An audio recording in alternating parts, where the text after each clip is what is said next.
सत श्री अकाल। TV84 देख रहे सारे दर्शकों का स्वागत है। मैं हरप्रीत कौर ते बुलेटिन की शुरुआत करते हैं हेडलाइंस के नाल। माघी मेले मौके श्रोमणी अकाली दल बादल ने अपनी सियासी स्टेज तो ढींडसा परिवार ते विन्ने निशाने। सुखबीर बादल ने कहा सुखदेव सिंह ढींडसा सिर्फ एक बार चोण ही जिते, पर फिर भी प्रकाश सिंह बादल ने दित्तियां अहम जिम्मेवारियां। बीबी राजेंद्र कौर पट्ठल ने भी सुखदेव सिंह ढींडसा ते परमिंदर सिंह ढींडसा नूं लिया निशाने ते कहा लंबे समय तो लोकां नूं लुੱਟਦੇ रहे ने ढींडसा पिओ पुत्तर। पंजाब दे लोकां ने अकालियां नूं दिलां चों विसार दिता है, तां पासे निकलण दीयां गल्लां कर रहे ने दोवें। कांग्रेस ने बनाया प्रताप सिंह बाजवा खिलाफ कार्रवाई करन दा मन। अनुशासनहीनता दा दोष लगा के कार्रवाई करन लई पंजाब कैबिनेट ने कीता मता पास। कहा बाजवा दीयां गतिविधियां नाल कांग्रेस दा हो रिहा है नुकसान। पंजाब सरकार ने रोबोट नाल सीवरेज साफ करने दे प्रोजेक्ट का कीता उद्घाटन। कैबिनेट मंत्री तृप्त राजिंदर सिंह बाजवा ने मुक्तसर साहिब तो कीता रोबोट प्रोजेक्ट का उद्घाटन। कहा जल्दी ही सारे पंजाब विच रोबोट करनगे सीवरेजां दी सफाई। ते आम आदमी पार्टी का मुख मंत्री कैप्टन अमरिंदर सिंह ते दोष। कहा मुख मंत्री कोलों केबल माफिया ना खत्म हो सकन कारण गुरबाणी ते एक चैनल दा कब्जा। कहा सूबे विच सत्ता मिलदियां ही कैप्टन अमरिंदर सिंह ने बादलों के माफिया विच अपनी हिस्सेदारी पाई। हुणे खबरां दा विस्तार। श्री मुक्तसर साहिब विच माघी मेले मौके श्रोमणी अकाली दल बादल ने अपनी सियासी स्टेज सजाई। इस मौके अकाली लीडरां ने ढींडसा परिवार ते ताबड़तोड़ निशाने साधे। इस मौके सुखबीर बादल ने कहा कि ये लोग पार्टी तो सब कुछ हासिल करके उन्हां दी पिठ विच छुरा मारदे ने। सुखदेव सिंह ढींडसा सिर्फ एक चोण जिते, पर फिर भी पार्टी ने उन्हां नूं सब कुछ दिता। हुण उन्हां दी भाषा बदल गई है। रैली विच नेतावां ने ढींडसा परिवार दे नाल-नाल सूबा सरकार ते भी निशाने साधे। श्रोमणी अकाली दल दे प्रधान सुखबीर बादल ने कहा कि पहलां गुरु धामां ते महंतां दा कब्जा सी। उन्हां कहा कि 1920 विच श्रोमणी अकाली दल बनिया जो देश की सब तो पुरानी दूजी पार्टी है। हुण लोग SGPC नूं बादल परिवार तो मुक्त करन दी गल करदे ने। उन्हां कहा कि एक्ट ते सरकार दी निगरानी विच SGPC दीयां चोणां हुंदियां ने। 100 साल तो हर 5 साल बाद चोणां हुंदियां ने। इस तो बाद भी बादल परिवार ते इल्जाम लगाउण दा की मतलब है? मैं मेरे पिता बादल साहब नाल बैठा सी, मैं उन्हें पूछा, मैं क्या टकसाली कौन है? प्रेशा नहीं बादल साहब ने पूछा, कहंदे टकसाली ओ जेड़ी अपनी पार्टी दा वफादार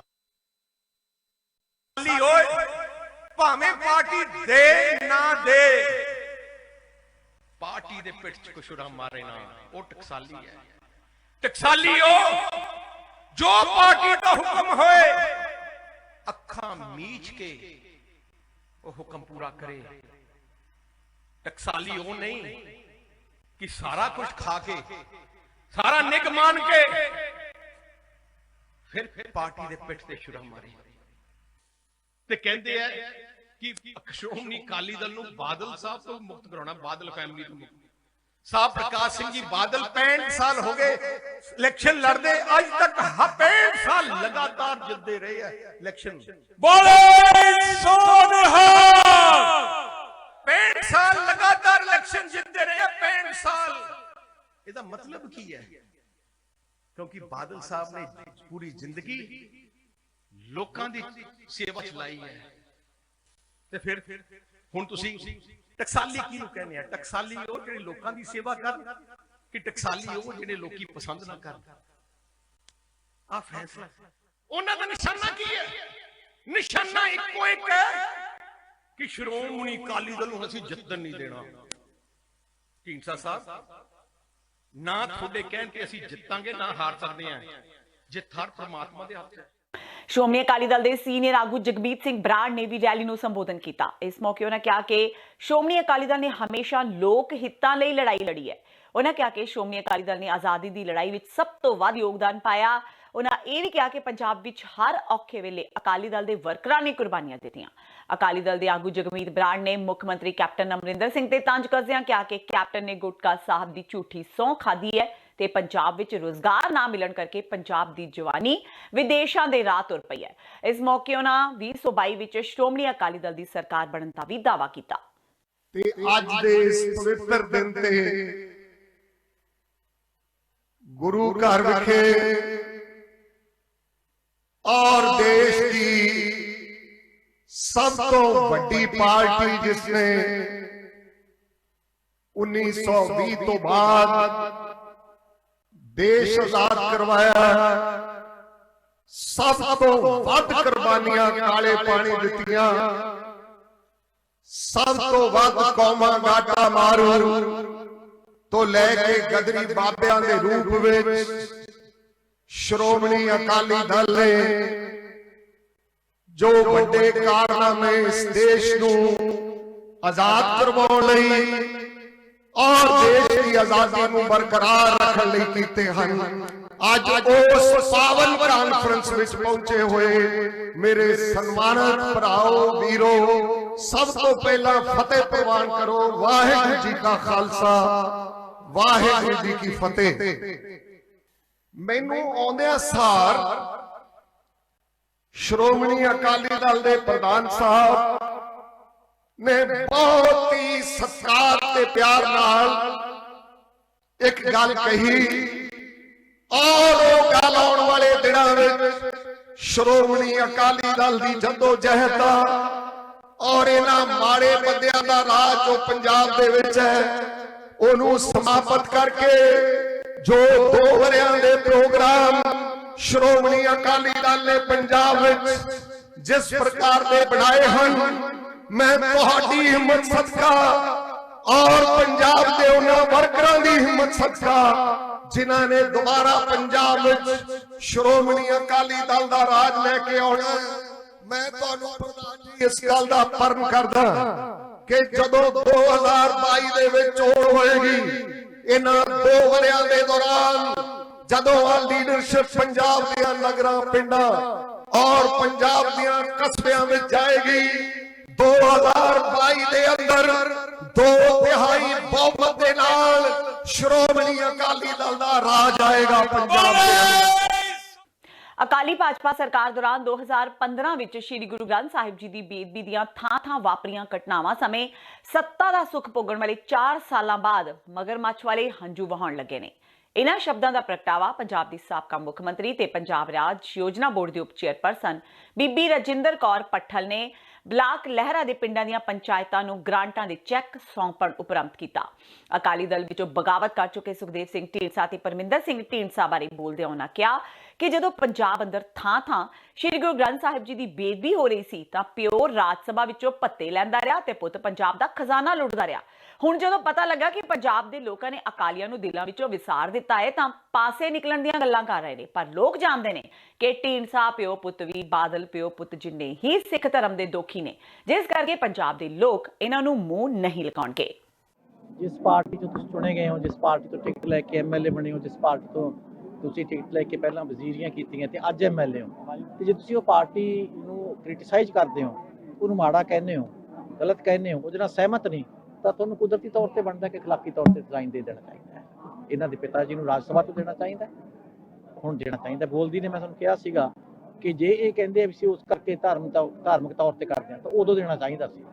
ਜੇ ਅੱਜ ਸਿਰਫ ਇਹ ਪ੍ਰਧਾਨਗੀ ਦੀ ਕੋਈ ਲਾਲਸਾ ਸੀ ਇਹਨਾਂ ਨੂੰ, ਇਹਨਾਂ ਤੋਂ ਕੋਈ ਬਣਨਾ ਚਾਹੁੰਦਾ ਸੀ, ਬਹਾਨਾ ਲੈ ਰਹੇ ਆ ਆਪਣੇ ਉਸ ਦਾ ਧਰਮ ਦੀ ਆੜ ਵਿੱਚ ਗੱਲ ਕਰਦੇ ਆ, ਤਾਂ ਇਹਨਾਂ ਨੂੰ ਅੱਜ ਦੇ ਦੇਣਾ ਚਾਹੀਦਾ, ਕਿਉਂਕਿ ਰੌਲਾ ਤਾਂ ਕੁਰਸੀ ਦਾ ਹੈ। ਇਹਨਾਂ ਨੇ ਜਿਹੜੀ ਅੱਜ ਇਲਜ਼ਾਮ ਲਾਏ ਨੇ ਕਿ ਇਹ ਜਿਹੜਾ ਸੁਖਬੀਰ ਹੈ ਇਹ ਸਾਡੀਆਂ ਆਪਣੀਆਂ ਪਾਰਟੀ ਦੀਆਂ ਪਰੰਪਰਾਵਾਂ ਮੁਤਾਬਕ ਨਹੀਂ ਚੁਣਿਆ ਗਿਆ, ਪ੍ਰੋਪਰ ਵੋਟਿੰਗ ਨਹੀਂ ਹੋਈ, ਹੱਕ ਨਹੀਂ, ਇਹ ਕੀ ਹੈ? ਇਟ ਮੀਨਸ ਕੁਰਸੀ ਦਾ ਰੌਲਾ ਹੈ ਤੇ ਨਾ ਧਰਮ ਦਾ ਵਰਤਦੇ ਆ। ਧਰਮ ਦਾ ਨਾਂ ਇਸਤੇਮਾਲ ਕਰਨਾ ਛੱਡ ਦੇਣ। ਧਰਮ ਦੇ ਮਾਮਲੇ 'ਚ ਬਰਾਬਰ ਦੇ ਦੋਸ਼ੀ ਨੇ। ਜੇ ਇਹ ਦੋਸ਼ੀ ਨਾ ਆਪਣੇ ਆਪ ਨੂੰ ਸਮਝਣਾ ਹੁੰਦਾ ਤਾਂ ਉਦੋਂ ਰਿਜ਼ਾਈਨ ਦੇ ਕੇ ਵਾਪਸ। ਬਾਦਲ ਪਿਓ ਪੁੱਤ ਤੇ ਢੀਂਡਸਾ ਪਿਓ ਪੁੱਤ ਇਹ ਦੋਨੋਂ ਹੀ ਬਰਾਬਰ ਦੇ ਗੁਨਾਹਗਾਰ ਨੇ। ਦੋਨੋਂ ਸੱਜੇ ਖੱਬੇ ਹੱਥ ਨੇਗੇ, ਤੁਸੀਂ ਕਿਵੇਂ ਬਾਹਾਂ ਹੈਗੀਆਂ, ਦੋਨੇ ਬਰਾਬਰ ਦੇ ਗੁਨਾਹਗਾਰ ਹੈ। ਦੋਨਾਂ ਨੂੰ ਹੀ ਪਾਸੇ ਕਰ ਦੇਣਾ ਚਾਹੀਦਾ ਹੈ। ਇਹ ਵੀ ਵਿੱਚ ਬੈਠ ਕੇ ਸਾਰਾ ਕੁਝ ਰਾਜ ਭਾਗ ਭੋਗਦੇ ਰਹੇ, ਕਰਾਉਂਦੇ ਰਹੇ ਸਭ ਕੁਝ। ਸੁਖਦੇਵ ਸਿੰਘ ਢੀਂਡਸਾ ਤੇ ਪਰਮਿੰਦਰ ਸਿੰਘ ਢੀਂਡਸਾ ਵੱਲੋਂ ਲਗਾਤਾਰ ਅਕਾਲੀ ਦਲ ਖਿਲਾਫ ਕੀਤੀ ਜਾ ਰਹੀ ਬਿਆਨਬਾਜ਼ੀ ਨੂੰ ਲੈ ਕੇ ਮਹੇਸ਼ਿੰਦਰ ਸਿੰਘ ਗਰੇਵਾਲ ਨੇ ਢੀਂਡਸਾ ਜੋੜੀ ਤੇ ਤਿੱਖਾ ਹਮਲਾ ਬੋਲਿਆ। ਉਹਨਾਂ ਕਿਹਾ ਕਿ ਅਕਾਲੀ ਦਲ ਨੂੰ ਬਾਦਲਾਂ ਤੋਂ ਨਹੀਂ ਸਗੋਂ ਢੀਂਡਸਾ ਪਰਿਵਾਰ ਤੋਂ ਮੁਕਤੀ ਦੀ ਲੋੜ ਸੀ। ਢੀਂਡਸਾ ਵੱਲੋਂ ਪਰਮਜੀਤ ਸਿੰਘ ਸਰਨਾ ਨਾਲ ਪ੍ਰੈਸ ਕਾਨਫਰੰਸ ਕਰਨ ਨੂੰ ਲੈ ਕੇ ਉਹਨਾਂ ਕਿਹਾ ਕਿ ਸਰਨਾ ਕਾਂਗਰਸ ਦੇ ਹੀ ਆਗੂ ਨੇ, ਜਿਸ ਤੋਂ ਜ਼ਾਹਿਰ ਹੈ ਕਿ ਢੀਂਡਸਾ ਮੁੱਖ ਮੰਤਰੀ ਕੈਪਟਨ ਅਮਰਿੰਦਰ ਸਿੰਘ ਦੀ ਛਤਰ ਛਾਇਆ ਹੇਠ ਇਹ ਸਾਰਾ ਡਰਾਮਾ ਰਚ ਰਹੇ ਨੇ। ਉਹਨਾਂ ਕਿਹਾ ਕਿ ਸੂਬਾ ਸਰਕਾਰ ਨੂੰ ਹੁਣ ਆਪਣੇ ਤੇ ਯਕੀਨ ਨਹੀਂ ਰਿਹਾ, ਇਸ ਕਰਕੇ ਉਹ ਅਜਿਹੀਆਂ ਕੋਝੀਆਂ ਹਰਕਤਾਂ ਕਰ ਰਹੀ ਹੈ। ਉਧਰ ਨਵਜੋਤ ਸਿੰਘ ਸਿੱਧੂ ਦੇ ਕੈਪਟਨ ਅਮਰਿੰਦਰ ਸਿੰਘ ਵੱਲੋਂ ਬਜਟ ਨੂੰ ਲੈ ਕੇ ਬੁਲਾਈਆਂ ਜਾ ਰਹੀਆਂ ਮੀਟਿੰਗਾਂ ਵਿੱਚ ਸ਼ਾਮਿਲ ਨਾ ਹੋਣ ਤੇ ਗਰੇਵਾਲ ਨੇ ਕਿਹਾ ਕਿ ਉਹ ਸਮਝਦਾਰ ਨੇ, ਕਿਉਂਕਿ ਜਦੋਂ ਸਰਕਾਰ ਦੇ ਖਜ਼ਾਨੇ ਵਿੱਚ ਪੈਸੇ ਹੀ ਨਹੀਂ ਤਾਂ ਬਜਟ ਫਿਰ ਕਿਸ ਗੱਲ ਦਾ ਬਣਾ ਰਹੇ ਨੇ। ਗਰੇਵਾਲ ਨੇ ਕਿਹਾ ਕਿ ਅਕਾਲੀ ਦਲ ਦਾ ਵਫਦ ਰਾਜੋਆਣਾ ਦੇ ਮਾਮਲੇ ਨੂੰ ਲੈ ਕੇ ਕੇਂਦਰੀ ਗ੍ਰਹਿ ਮੰਤਰੀ ਨਾਲ ਮੁਲਾਕਾਤ ਕਰਨ ਲਈ ਪਹੁੰਚਿਆ ਸੀ। ਉਹਨਾਂ ਦੱਸਿਆ ਕਿ ਅਕਾਲੀ ਵਫਦ ਦੀ ਅਮਿਤ ਸ਼ਾਹ ਨਾਲ ਕਾਫੀ ਸਾਰਥਕ ਗੱਲਬਾਤ ਹੋਈ ਤੇ ਲੱਗਦਾ ਹੈ ਕਿ ਜਲਦੀ ਹੀ ਰਾਜੋਆਣਾ ਦੀ ਸਜ਼ਾ ਸੰਬੰਧੀ ਕੇਂਦਰ ਕੋਈ ਫੈਸਲਾ ਲੈ ਸਕਦਾ ਹੈ। 2 ਤਰੀਕ ਨੂੰ ਧਰਨਾ ਸਾਡਾ ਸੰਗਰੂਰ, ਉਹਨਾਂ ਨੂੰ ਪਤਾ ਲੱਗੂਗਾ ਕਿ ਸੰਗਤ ਅਕਾਲੀ ਦਲ ਕਿਹਦੇ ਨਾਲ ਖੜਾ ਹੈ। ਦੇਖੋ ਗੱਲ ਬੜੀ ਹੁੰਦੀ ਹੈ ਰਾਜਨੀਤੀ 'ਚ, ਲੋਕ ਸੰਗਤ ਦਾ ਪਤਾ ਲਾਉਣ ਲਈ ਕਿ ਕੌਣ ਕਿਹਦੇ ਨਾਲ ਹੈ। ਸਰਦਾਰ ਪਰਮਿੰਦਰ ਸਿੰਘ ਢੀਂਡਸਾ ਸਰਦਾਰ ਸੁਖਬੀਰ ਸਿੰਘ ਬਾਦਲ ਦੇ ਦਸਤਖਤਾਂ ਹੇਠ ਲੈਟਰ ਲੈ ਕੇ ਸਿੰਬਲ ਲਿਆ ਤੇ ਜਿੱਤੇ, ਤੇ ਉਹਨਾਂ ਨੂੰ ਸਿੱਧਾ ਚਾਹੀਦਾ ਕਿ ਸਰਦਾਰ ਸੁਖਬੀਰ ਸਿੰਘ ਬਾਦਲ ਨੂੰ ਹੁਣ ਉਹ ਪਸੰਦ ਨਹੀਂ ਕਰਦੇ, ਆਪਣਾ ਵਿਧਾਨ ਸਭਾ ਤੋਂ ਅਸਤੀਫਾ ਦੇਣ, ਲਹਿਰਾ ਗਾਗਾ ਤੋਂ ਚੋਣ ਲੜਨ। ਜੇ ਜ਼ਮਾਨਤ ਬਚਾ ਜਾਣ ਮੈਂ ਕਹੂੰਗਾ ਕਿ ਉਹ ਸਾਡੇ ਨਾਲੋਂ ਤਕੜੇ ਨੇ। ਰਾਜੋਆਣਾ ਸਾਹਿਬ ਦੇ ਮਾਮਲੇ ਵਿੱਚ ਕੇਂਦਰੀ ਗ੍ਰਹਿ ਮੰਤਰੀ ਬੜੇ ਪੋਜ਼ਿਟਿਵ ਸੀਗੇ। ਉਹ ਇਸ ਗੱਲ ਨੂੰ ਚੰਗੀ ਤਰ੍ਹਾਂ ਸਮਝਦੇ ਨੇ ਕਿ ਜਿਹੜਾ government of India already notify ਕਰ ਚੁੱਕੀ ਹੈ ਉਹਨੂੰ ਲਾਗੂ ਕਰਨਾ ਗਵਰਨਮੈਂਟ ਆਫ ਇੰਡੀਆ ਦੀ ਜ਼ਿੰਮੇਵਾਰੀ ਹੈ ਤੇ ਉਹ ਛੇਤੀ ਕਰਨਗੇ। ਸੋ ਮੈਂ ਇੱਕ ਗੱਲ ਕਹਿਣੀ ਚਾਹੁੰਦਾ ਹੈਗਾ ਕਿ ਉਹਦੇ ਵਿੱਚ ਕੁਝ ਕਾਨੂੰਨੀ ਅੜਚਣਾਂ ਨੇ ਜਿਨ੍ਹਾਂ ਨੂੰ ਦੂਰ ਕਰਨ ਲਈ ਉਹਨਾਂ ਨੇ ਤੁਰੰਤ ਸਾਨੂੰ ਵਿਸ਼ਵਾਸ ਦਿਵਾਇਆ। ਨਹੀਂ ਕਹਿੰਦੇ ਨਹੀਂ, ਅਸੀਂ ਨਹੀਂ ਕਹਿੰਦੇ ਰਹੇ ਕਿ ਪਰਮਜੀਤ ਸਿੰਘ ਸਰਨਾ ਕਾਂਗਰਸ ਦੀ ਬੀਟੀਐਮ, ਉਹ ਆਪ ਕਹਿੰਦੇ ਆ ਕਿ ਮੈਂ ਕਾਂਗਰਸ ਦੇ ਨਾਲ ਹਾਂ, ਮੈਂ ਭਾਰਤੀ ਜਨਤਾ ਪਾਰਟੀ ਦੇ ਨਾਲ ਨਹੀਂ ਗਾ। ਉਹਨਾਂ ਨੇ ਹੁਣ ਦਿੱਲੀ ਵਾਲੀ ਚੋਣਾਂ ਓਪਨ ਹੀ ਕਾਂਗਰਸ ਦੀ ਮਦਦ ਕਰਨੀ ਹੈ। ਉਹਨਾਂ ਨੇ ਸੱਜਣ ਕੁਮਾਰ ਨੂੰ, ਜਗਦੀਸ਼ ਟਾਈਟਲਰ ਨੂੰ ਸਰੋਪੇ ਦਿੱਤੇ ਨੇ। ਉਹਨਾਂ ਨੇ ਗੁਰੂ ਤੇਗ ਬਹਾਦਰ ਸਾਹਿਬ ਦੀ ਜਿਹੜੀ ਉੱਥੋਂ ਦਿੱਲੀ ਗੁਰਦੁਆਰਾ ਕਮੇਟੀ ਵੱਲੋਂ ਯਾਦਗਾਰ ਬਣਾਈ ਸੀ, ਉਹਦੇ 'ਚੋਂ ਸਿੱਖਾਂ ਦੇ ਕਾਤਲ ਪਰਿਵਾਰ ਤੋਂ ਦਾ ਉਦਘਾਟਨ ਕਰਾਇਆ ਸੀ ਸੋਨੀਆ ਗਾਂਧੀ ਤੋਂ। ਹਲੇ ਕਾਂਗਰਸੀ ਹੋਣ ਦਾ ਸ਼ੱਕ ਹੈ? ਉਹ ਤਾਂ ਕਾਂਗਰਸ ਬੀ ਟੀਮ ਨਹੀਂ, ਕਾਂਗਰਸ ਦੇ ਐਕਟਿਵ ਮੈਂਬਰ ਨੇ। ਕਾਂਗਰਸ ਦੇ ਰਾਜ ਸਭਾ ਮੈਂਬਰ ਪ੍ਰਤਾਪ ਸਿੰਘ ਬਾਜਵਾ ਖਿਲਾਫ ਅਨੁਸ਼ਾਸਨਹੀਨਤਾ ਦੇ ਚਲਦਿਆਂ ਕਾਰਵਾਈ ਕਰਨ ਲਈ ਪੰਜਾਬ ਕੈਬਨਿਟ ਨੇ ਮਤਾ ਪਾਸ ਕਰ ਦਿੱਤਾ ਹੈ। ਮੰਗਲਵਾਰ ਨੂੰ ਕੈਬਨਿਟ ਦੀ ਹੋਈ ਮੀਟਿੰਗ ਵਿੱਚ ਮੁੱਖ ਮੰਤਰੀ ਕੈਪਟਨ ਅਮਰਿੰਦਰ ਸਿੰਘ ਦੀ ਅਗਵਾਈ ਵਿੱਚ ਸਾਰੇ ਮੰਤਰੀਆਂ ਨੇ ਮਤਾ ਪਾਸ ਕੀਤਾ ਕਿ ਰਾਜ ਸਭਾ ਮੈਂਬਰ ਪ੍ਰਤਾਪ ਸਿੰਘ ਬਾਜਵਾ ਖਿਲਾਫ ਅਨੁਸ਼ਾਸਨਹੀਨਤਾ ਦੇ ਚਲਦਿਆਂ ਕਾਰਵਾਈ ਕੀਤੀ ਜਾਵੇ। ਮੰਤਰੀਆਂ ਦਾ ਕਹਿਣਾ ਹੈ ਕਿ ਬਾਜਵਾ ਵੱਲੋਂ ਦਿੱਤੇ ਜਾ ਰਹੇ ਬਿਆਨਾਂ ਨਾਲ ਪਾਰਟੀ ਦੇ ਅਕਸ ਨੂੰ ਢਾਹ ਲੱਗ ਰਹੀ ਹੈ ਤੇ ਇਹਨਾਂ ਬਿਆਨਾਂ ਨਾਲ ਕਾਂਗਰਸ ਨੂੰ ਨੁਕਸਾਨ ਤੇ ਵਿਰੋਧੀਆਂ ਨੂੰ ਫਾਇਦਾ ਹੋ ਰਿਹਾ ਹੈ, ਲਿਹਾਜ਼ਾ ਬਾਜਵਾ ਖਿਲਾਫ ਕਾਰਵਾਈ ਕੀਤੀ ਜਾਣੀ ਚਾਹੀਦੀ ਹੈ। ਆਮ ਆਦਮੀ ਪਾਰਟੀ ਨੇ ਬਾਦਲ ਪਰਿਵਾਰ ਦੀ ਮਾਲਕੀ ਵਾਲੇ ਟੀਵੀ ਚੈਨਲ ਵੱਲੋਂ ਸ਼੍ਰੀ ਦਰਬਾਰ ਸਾਹਿਬ ਦੇ ਹੁਕਮਨਾਮੇ ਤੇ ਗੁਰਬਾਣੀ ਕੀਰਤਨ ਦੇ ਪ੍ਰਚਾਰ ਤੇ ਪ੍ਰਸਾਰਣ ਤੇ ਆਪਣਾ ਮਾਲਿਕਾਨਾ ਹੱਕ ਜਤਾਉਣ ਨੂੰ ਗੁਰੂ ਤੇ ਗੁਰੂ ਦੀ ਬਾਣੀ ਦਾ ਘੋਰ ਨਿਰਾਦਰ ਕਰਾਰ ਦਿੰਦਿਆਂ ਕਿਹਾ ਕਿ ਜੇਕਰ ਚੋਣ ਵਾਅਦੇ ਮੁਤਾਬਕ ਮੁੱਖ ਮੰਤਰੀ ਕੈਪਟਨ ਅਮਰਿੰਦਰ ਸਿੰਘ ਸੱਤਾ ਸੰਭਾਲਦਿਆਂ ਹੀ ਬਾਦਲ ਰਾਜ ਵਿੱਚ ਪੈਦਾ ਹੋਈ ਕੇਬਲ ਮਾਫੀਆ ਨੂੰ ਕੁਚਲ ਦਿੰਦੇ ਤਾਂ ਇੱਕ ਨਿੱਜੀ ਕੰਪਨੀ ਜਾਂ ਕੋਈ ਵਿਅਕਤੀ ਵਿਸ਼ੇਸ਼ ਸ਼੍ਰੀ ਦਰਬਾਰ ਸਾਹਿਬ ਦੇ ਪਵਿੱਤਰ ਹੁਕਮਨਾਮੇ ਤੇ ਗੁਰਬਾਣੀ ਕੀਰਤਨ ਤੇ ਆਪਣਾ ਮਾਲਿਕਾਨਾ ਹੱਕ ਜਤਾਉਣ ਦੀ ਹਮਾਕਤ ਨਾ ਕਰਦਾ। ਆਪ ਹੈੱਡਕੁਆਰਟਰ ਤੋਂ ਜਾਰੀ ਬਿਆਨ ਵਿੱਚ ਪਾਰਟੀ ਆਗੂਆਂ ਨੇ ਕਿਹਾ ਕਿ ਪੰਥ ਅਤੇ ਪੰਜਾਬ ਨਾਲ ਅੱਜ ਜੋ ਆਪਹੁਦਰੀਆਂ ਹੋ ਰਹੀਆਂ ਨੇ ਉਸ ਲਈ ਇਕੱਲਾ ਬਾਦਲ ਪਰਿਵਾਰ ਜਾਂ ਉਸਦੇ ਪੰਥ ਵਿਰੋਧੀ, ਪੰਜਾਬ ਵਿਰੋਧੀ ਤੇ ਲੋਕ ਵਿਰੋਧੀ ਗੁਰਗੇ ਹੀ ਜ਼ਿੰਮੇਵਾਰ ਨਹੀਂ, ਸਗੋਂ ਮੁੱਖ ਮੰਤਰੀ ਕੈਪਟਨ ਅਮਰਿੰਦਰ ਸਿੰਘ ਵੀ ਬਰਾਬਰ ਦੇ ਗੁਨੇਗਾਰ ਨੇ, ਕਿਉਂਕਿ ਕੈਪਟਨ ਨੂੰ ਬਾਦਲਾਂ ਦੇ 10 ਸਾਲਾ ਮਾਫੀਆ ਰਾਜ ਤੋਂ ਸਤਾਏ ਪੰਜਾਬ ਦੇ ਲੋਕਾਂ ਨੇ ਬੜੀ ਵੱਡੀ ਉਮੀਦ ਨਾਲ ਮੁੱਖ ਮੰਤਰੀ ਦੀ ਕੁਰਸੀ ਤੇ ਬਿਠਾਇਆ ਸੀ, ਪਰ ਸੱਤਾ ਮਿਲਦਿਆਂ ਹੀ ਕੈਪਟਨ ਅਮਰਿੰਦਰ ਸਿੰਘ ਨੇ ਬਾਦਲਾਂ ਦੇ ਮਾਫੀਆ ਵਿੱਚ ਆਪਣੀ ਹਿੱਸੇਦਾਰੀ ਪਾ ਲਈ।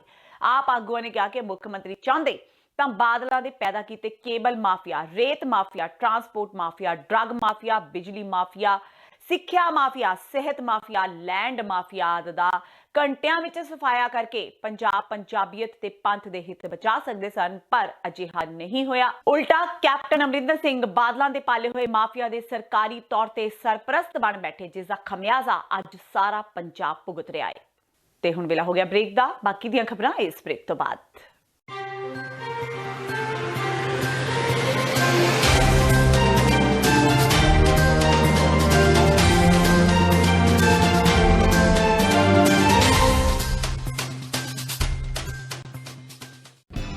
ਕਦੋਂ ਤੱਕ, ਹਾਂ ਕਦੋਂ ਤੱਕ ਅਸੀਂ ਭਾਰਤ ਅਤੇ ਦੁਨੀਆ ਭਰ ਦੇ ਵਿੱਚ ਵਸਦੇ ਸਿੱਖਾਂ ਦੇ ਮਸਲਿਆਂ ਤੇ ਭਾਰਤੀ ਚੈਨਲਾਂ ਦਾ ਝੂਠਾ ਪ੍ਰੋਪੇਗੈਂਡਾ ਬਰਦਾਸ਼ਤ ਕਰਦੇ ਰਹਾਂਗੇ।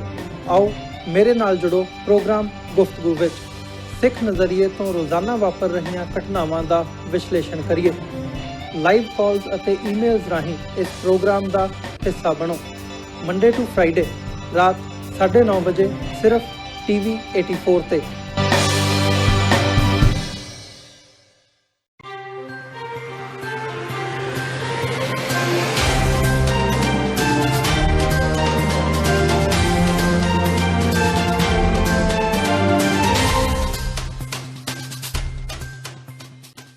ਬ੍ਰੇਕ ਤੋਂ ਬਾਅਦ TV 84 ਦੇ ਖਬਰਾਂ ਦੇ ਬੁਲੇਟਿਨ ਵਿੱਚ ਸਵਾਗਤ ਹੈ। ਵਧਦਿਆਂ ਅਗਲੀ ਖਬਰ ਵੱਲ। ਬਹੁਜਨ ਸਮਾਜ ਪਾਰਟੀ ਦੇ ਹੱਕ ਵਿੱਚ ਦੇਸ਼ ਵਿੱਚ ਮਾਹੌਲ ਬਣ ਰਿਹਾ ਹੈ, ਜਿਸ ਨੂੰ ਦੇਖਦਿਆਂ ਪਾਰਟੀ ਦਿੱਲੀ ਵਿੱਚ ਸਾਰੀਆਂ 70 ਸੀਟਾਂ ਤੇ ਵਿਧਾਨ ਸਭਾ ਚੋਣਾਂ ਲੜੇਗੀ। 2022 ਵਿੱਚ ਪੰਜਾਬ ਵਿੱਚ ਚੋਣਾਂ ਲਈ ਗੱਠਜੋੜ ਦਾ ਫੈਸਲਾ ਪਾਰਟੀ ਮੁਖੀ ਮਾਇਆਵਤੀ ਕਰਨਗੇ। ਉਕਤ ਵਿਚਾਰ ਬਸਪਾ ਪੰਜਾਬ ਦੇ ਪ੍ਰਧਾਨ ਜਸਵੀਰ ਸਿੰਘ ਗੜੀ ਨੇ ਪੱਤਰਕਾਰਾਂ ਨਾਲ ਗੱਲਬਾਤ ਕਰਦਿਆਂ ਕੀਤੇ। ਉਹਨਾਂ ਸੂਬੇ ਦੀ ਮਾੜੀ ਹਾਲਤ ਲਈ ਪੁਰਾਣੀ ਅਕਾਲੀ ਭਾਜਪਾ ਤੇ ਮੌਜੂਦਾ ਕਾਂਗਰਸ ਸਰਕਾਰ ਦੋਵਾਂ ਨੂੰ ਜ਼ਿੰਮੇਵਾਰ ਦੱਸਿਆ। ਦੱਸ ਦਈਏ ਕਿ ਸ਼੍ਰੀ ਮੁਕਤਸਰ ਸਾਹਿਬ ਤੋਂ ਬਾਅਦ ਮਾਲਵੇ ਵਿੱਚ ਮਾਘੀ ਦਾ ਦੂਜਾ ਵੱਡਾ ਜੋੜ ਮੇਲਾ ਸਿੱਖ ਕੌਮ ਦੇ ਚੌਥੇ ਤਖਤ ਸ਼੍ਰੀ ਦਮਦਮਾ ਸਾਹਿਬ ਵਿਖੇ ਹੁੰਦਾ ਹੈ। ਇਸ ਮੇਲੇ ਦੌਰਾਨ ਜਿੱਥੇ ਸ਼੍ਰੋਮਣੀ ਕਮੇਟੀ ਵੱਲੋਂ ਧਾਰਮਿਕ ਦੀਵਾਨ ਸਜਾਏ ਗਏ, ਉੱਥੇ ਬਹੁਜਨ ਸਮਾਜ ਪਾਰਟੀ ਵੱਲੋਂ ਵੀ ਸਿਆਸੀ ਕਾਨਫਰੰਸ ਕੀਤੀ ਗਈ। ਦੇਸ਼ ਭਰ ਵਿੱਚ ਨਾਗਰਿਕਤਾ ਸੋਧ ਐਕਟ ਨੂੰ ਲੈ ਕੇ ਹੋ ਰਹੇ ਵਿਰੋਧ ਤੋਂ ਬਾਅਦ ਭਾਜਪਾ ਵੱਲੋਂ ਹੁਣ ਦੇਸ਼ ਭਰ ਵਿੱਚ ਲੋਕਾਂ ਨੂੰ ਇਸ ਐਕਟ ਸੰਬੰਧੀ ਜਾਗਰੂਕ ਕਰਨ ਲਈ ਮੀਟਿੰਗਾਂ ਤੇ ਰੈਲੀਆਂ ਕੀਤੀਆਂ ਜਾ ਰਹੀਆਂ ਨੇ। ਪਰ ਪੰਜਾਬ ਵਿੱਚ ਆਪਣੀ ਹੀ ਭਾਈਵਾਲ ਪਾਰਟੀ ਅਕਾਲੀ ਦਲ ਨੂੰ ਇਸ ਐਕਟ ਦੇ ਹੱਕ ਵਿੱਚ ਲਿਆਉਣ ਲਈ ਭਾਜਪਾ ਨਾਕਾਮ ਸਾਬਿਤ ਹੋ ਰਹੀ ਹੈ। ਅੱਜ ਲੁਧਿਆਣਾ ਵਿੱਚ ਜੰਮੂ ਕਸ਼ਮੀਰ ਦੇ ਸਾਬਕਾ ਉਪ ਮੁੱਖ ਮੰਤਰੀ ਨਿਰਮਲ ਸਿੰਘ ਇੱਕ ਜਾਗਰੂਕਤਾ ਰੈਲੀ ਕਰਨ ਪਹੁੰਚੇ, ਪਰ ਇਸ ਰੈਲੀ ਵਿੱਚ ਅਕਾਲੀ ਦਲ ਦਾ ਕੋਈ ਵੀ ਆਗੂ ਸ਼ਾਮਿਲ ਨਹੀਂ ਹੋਇਆ। ਪੱਤਰਕਾਰਾਂ ਨਾਲ ਗੱਲਬਾਤ ਦੌਰਾਨ ਡਾਕਟਰ ਨਿਰਮਲ ਸਿੰਘ ਨੇ ਕਿਹਾ ਕਿ ਨਾਗਰਿਕਤਾ ਸੋਧ ਐਕਟ ਦੱਬੇ ਕੁਚਲੇ ਹਿੰਦੂ, ਜੈਨੀ ਭਾਈਚਾਰੇ ਤੇ ਹੋਰਨਾਂ ਧਰਮਾਂ ਦੇ ਲੋਕਾਂ ਨੂੰ ਉਹਨਾਂ ਦਾ ਹੱਕ ਦਿਵਾਉਣ ਲਈ ਹੈ। ਉਹਨਾਂ ਕਿਹਾ ਕਿ ਇਹ ਕਾਨੂੰਨ ਪਾਸ ਹੋ ਚੁੱਕਾ ਹੈ ਤੇ ਇਸ ਨੂੰ ਸਭ ਨੂੰ ਮੰਨਣਾ ਚਾਹੀਦਾ ਹੈ।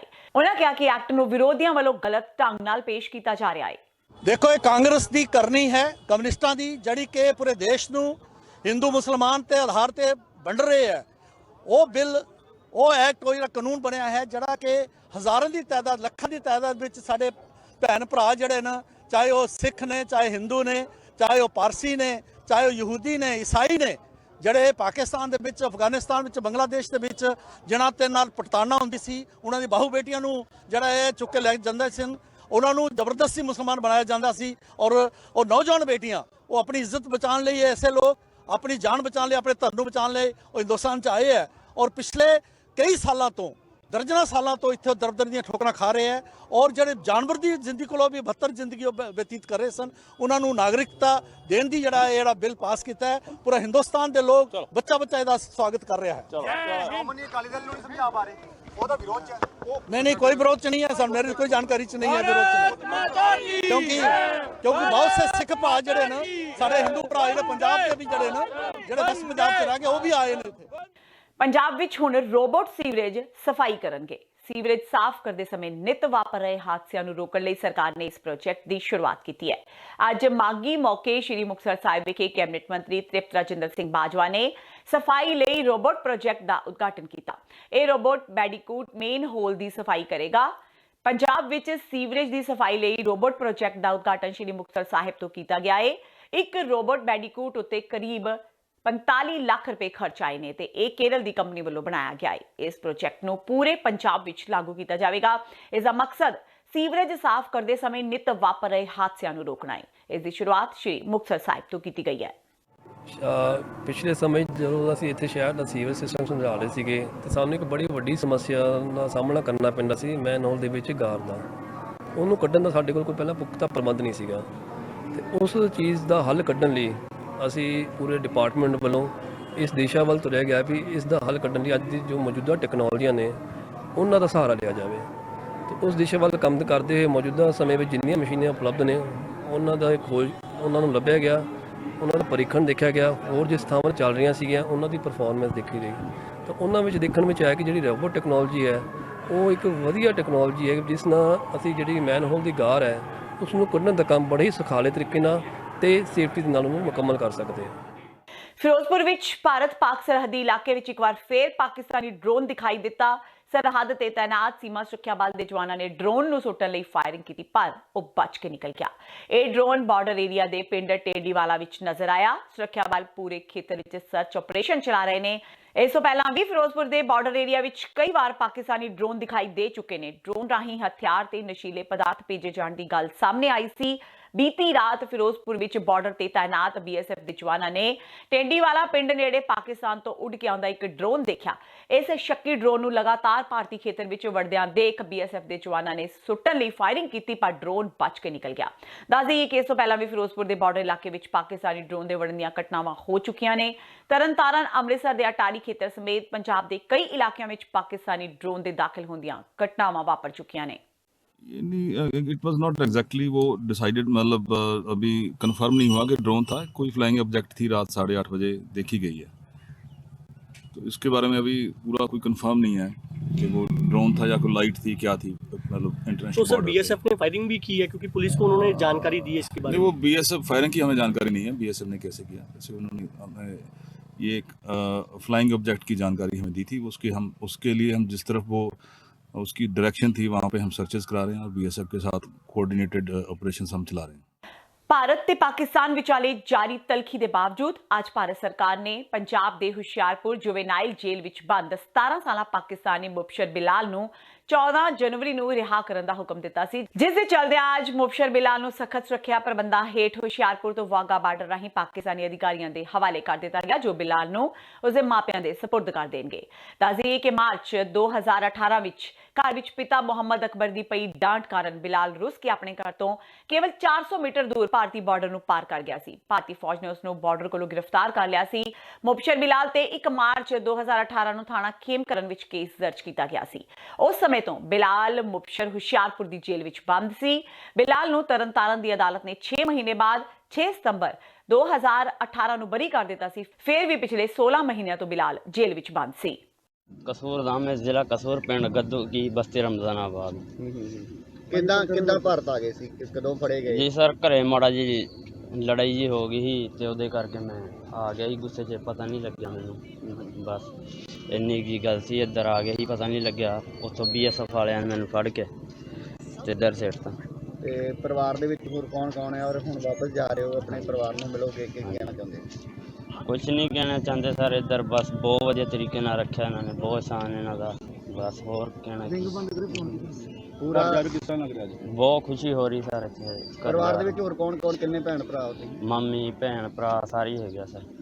ਕਿੰਨੇ ਦਿਨ ਰਹਿ ਕੇ ਜਾ ਰਹੇ ਹੋ ਜੇਲ੍ਹ 'ਚ? ਜੀ ਹੋ ਗਏ 20-22 ਮਹੀਨੇ ਹੋ ਗਏ।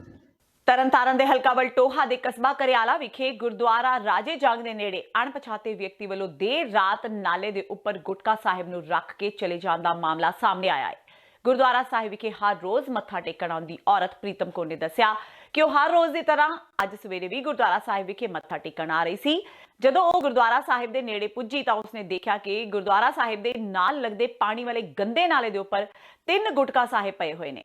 ਇਹ ਦੇਖਦਿਆਂ ਹੀ ਸਾਰੀ ਘਟਨਾ ਦੀ ਜਾਣਕਾਰੀ ਉਸਨੇ ਗੁਰਦੁਆਰਾ ਸਾਹਿਬ ਵਿੱਚ ਪਾਠ ਕਰ ਰਹੇ ਗ੍ਰੰਥੀ ਸੁਰਜੀਤ ਸਿੰਘ ਨੂੰ ਦਿੱਤੀ, ਜਿਸ ਤੋਂ ਬਾਅਦ ਉਹਨਾਂ ਵੱਲੋਂ ਗੁਟਕਾ ਸਾਹਿਬ ਨੂੰ ਆਦਰ ਸਨਮਾਨ ਨਾਲ ਚੁੱਕ ਕੇ ਗੁਰਦੁਆਰਾ ਸਾਹਿਬ ਦੇ ਅੰਦਰ ਲਿਆਂਦਾ ਗਿਆ।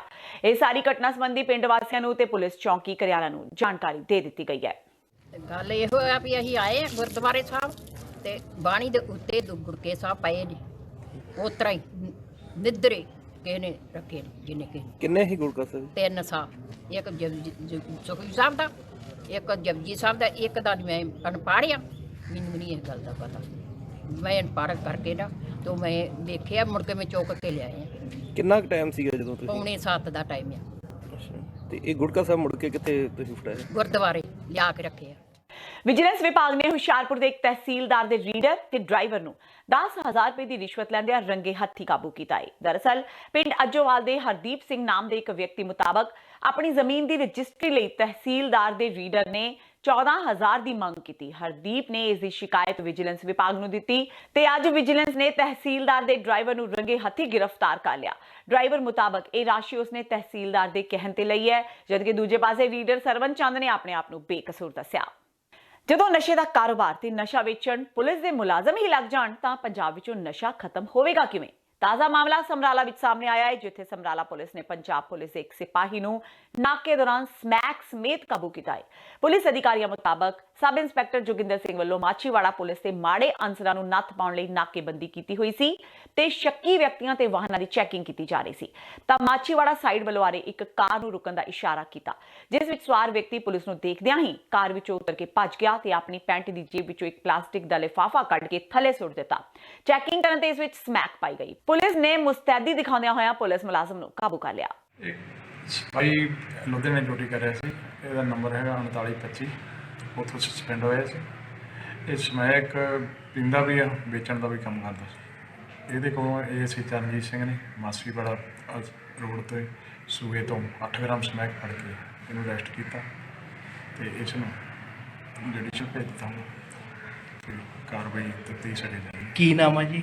ਵਿਜੇ ਕੁਮਾਰ। ਕਿੱਥੇ ਦਾ ਰਹਿਣ ਵਾਲਾ ਸੀ? ਇਹ ਇੱਥੇ ਸਮਰਾਲੇ ਦਾ ਸੀ, ਦਰਵਾਜ਼ੇ ਕੋਲੇ ਦਾ ਘਰ ਸੀਗਾ, ਤੰਗ ਮਹੱਲਾ। ਤਾਂ ਗੱਲ ਇਹ ਆ ਵੀ ਜੇ ਕੋਈ ਇਹੋ ਜਿਹੇ ਮਾੜੇ ਨਸ਼ੇ ਨੇ, ਸਾਰੇ ਲਈ ਮਾੜੇ ਨੇ ਇਹ ਨਸ਼ੇ, ਬੱਚਿਆਂ ਲਈ ਜਾਂ ਹੋਰ ਕੋਈ ਵੀ ਕਰਦਾ ਨਸ਼ਾ ਮਾੜਾ, ਉਹਨੂੰ ਜੇ ਕੋਈ ਮਿਲਦਾ ਉਹਨੂੰ ਅਸੀਂ ਬਖਸ਼ ਦੇਈਏ, ਉਹਨੂੰ ਅਰੈਸਟ ਕਰਕੇ ਉਹਤੇ ਕਾਰਵਾਈ ਕਰਦੇ, ਕਾਨੂੰਨੀ ਕਾਰਵਾਈ ਕਰਦੇ। ਤੇ ਇਹ ਸਨ ਹੁਣ ਤੱਕ ਦੀਆਂ ਖਬਰਾਂ। ਜਾਂਦੇ ਜਾਂਦੇ ਇੱਕ ਵਾਰ ਫੇਰ ਨਜ਼ਰ ਮਾਰਦੇ ਹਾਂ ਮੁੱਖ ਖਬਰਾਂ ਤੇ। ਮਾਘੀ ਮੇਲੇ ਮੌਕੇ ਸ਼੍ਰੋਮਣੀ ਅਕਾਲੀ ਦਲ ਬਾਦਲ ਨੇ ਆਪਣੀ ਸਿਆਸੀ ਸਟੇਜ ਤੋਂ ਢੀਂਡਸਾ ਪਰਿਵਾਰ ਤੇ ਵਿੰਨੇ ਨਿਸ਼ਾਨੇ। ਸੁਖਬੀਰ ਬਾਦਲ ਨੇ ਕਿਹਾ ਸੁਖਦੇਵ ਸਿੰਘ ਢੀਂਡਸਾ ਸਿਰਫ ਇੱਕ ਵਾਰ ਚੋਣ ਹੀ ਜਿੱਤੇ, ਪਰ ਫਿਰ ਵੀ ਪ੍ਰਕਾਸ਼ ਸਿੰਘ ਬਾਦਲ ਨੇ ਦਿੱਤੀਆਂ ਅਹਿਮ ਜ਼ਿੰਮੇਵਾਰੀਆਂ। ਬੀਬੀ ਰਾਜਿੰਦਰ ਕੌਰ ਪੱਠਲ ਨੇ ਵੀ ਸੁਖਦੇਵ ਸਿੰਘ ਢੀਂਡਸਾ ਤੇ ਪਰਮਿੰਦਰ ਸਿੰਘ ਢੀਂਡਸਾ ਨੂੰ ਲਿਆ ਨਿਸ਼ਾਨੇ ਤੇ ਕਿਹਾ ਲੰਮੇ ਸਮੇਂ ਤੋਂ ਲੋਕਾਂ ਨੂੰ ਲੁੱਟਦੇ ਰਹੇ ਨੇ ਢੀਂਡਸਾ ਪਿਓ ਪੁੱਤਰ। ਪੰਜਾਬ ਦੇ ਲੋਕਾਂ ਨੇ ਅਕਾਲੀਆਂ ਨੂੰ ਦਿਲਾਂ ਚੋਂ ਵਿਸਾਰ ਦਿੱਤਾ ਹੈ, ਤਾਂ ਪਾਸੇ ਨਿਕਲਣ ਦੀਆਂ ਗੱਲਾਂ ਕਰ ਰਹੇ ਨੇ ਦੋਵੇਂ। ਕਾਂਗਰਸ ਨੇ ਬਣਾਇਆ ਪ੍ਰਤਾਪ ਸਿੰਘ ਬਾਜਵਾ ਖਿਲਾਫ ਕਾਰਵਾਈ ਕਰਨ ਦਾ ਮਨ। ਅਨੁਸ਼ਾਸਨਹੀਨਤਾ ਦਾ ਦੋਸ਼ ਲਗਾ ਕੇ ਕਾਰਵਾਈ ਕਰਨ ਲਈ ਪੰਜਾਬ ਕੈਬਨਿਟ ਨੇ ਕੀਤਾ ਮਤਾ ਪਾਸ। ਕਿਹਾ ਬਾਜਵਾ ਦੀਆਂ ਗਤੀਵਿਧੀਆਂ ਨਾਲ ਕਾਂਗਰਸ ਦਾ ਹੋ ਰਿਹਾ ਹੈ ਨੁਕਸਾਨ। ਪੰਜਾਬ ਸਰਕਾਰ ਨੇ ਰੋਬੋਟ ਨਾਲ ਸੀਵਰੇਜ ਸਾਫ਼ ਕਰਨ ਦੇ ਪ੍ਰੋਜੈਕਟ ਦਾ ਕੀਤਾ ਉਦਘਾਟਨ। ਕੈਬਨਿਟ ਮੰਤਰੀ ਤ੍ਰਿਪਤ ਰਜਿੰਦਰ ਸਿੰਘ ਬਾਜਵਾ ਨੇ ਮੁਕਤਸਰ ਸਾਹਿਬ ਤੋਂ ਕੀਤਾ ਰੋਬੋਟ ਪ੍ਰੋਜੈਕਟ ਦਾ ਉਦਘਾਟਨ। ਕਿਹਾ ਜਲਦੀ ਹੀ ਸਾਰੇ ਪੰਜਾਬ ਵਿੱਚ ਰੋਬੋਟ ਕਰਨਗੇ ਸੀਵਰੇਜਾਂ ਦੀ ਸਫਾਈ। ਤੇ ਆਮ ਆਦਮੀ ਪਾਰਟੀ ਦਾ ਮੁੱਖ ਮੰਤਰੀ ਕੈਪਟਨ ਅਮਰਿੰਦਰ ਸਿੰਘ ਤੇ ਦੋਸ਼। ਕਿਹਾ ਮੁੱਖ ਮੰਤਰੀ ਕੋਲੋਂ ਕੇਬਲ ਮਾਫੀਆ ਨਾ ਖਤਮ ਹੋ ਸਕਣ ਕਾਰਨ ਗੁਰਬਾਣੀ ਤੇ ਇੱਕ ਚੈਨਲ ਦਾ ਕਬਜ਼ਾ। ਕਿਹਾ ਸੂਬੇ ਵਿੱਚ ਸੱਤਾ ਮਿਲਦਿਆਂ ਹੀ ਕੈਪਟਨ ਅਮਰਿੰਦਰ ਸਿੰਘ ਨੇ ਬਾਦਲਾਂ ਦੇ ਮਾਫੀਆ ਵਿੱਚ ਆਪਣੀ ਹਿੱਸੇਦਾਰੀ ਪਾਈ। ਇਸ ਦੇ ਨਾਲ ਹੀ TV 84 ਦਾ ਖਬਰਾਂ ਦਾ ਇਹ ਬੁਲੇਟਿਨ ਖਤਮ ਹੁੰਦਾ ਹੈ। ਮੈਨੂੰ ਹਰਪ੍ਰੀਤ ਕੌਰ ਨੂੰ ਦਿਓ ਇਜਾਜ਼ਤ। ਸਤਿ ਸ਼੍ਰੀ ਅਕਾਲ।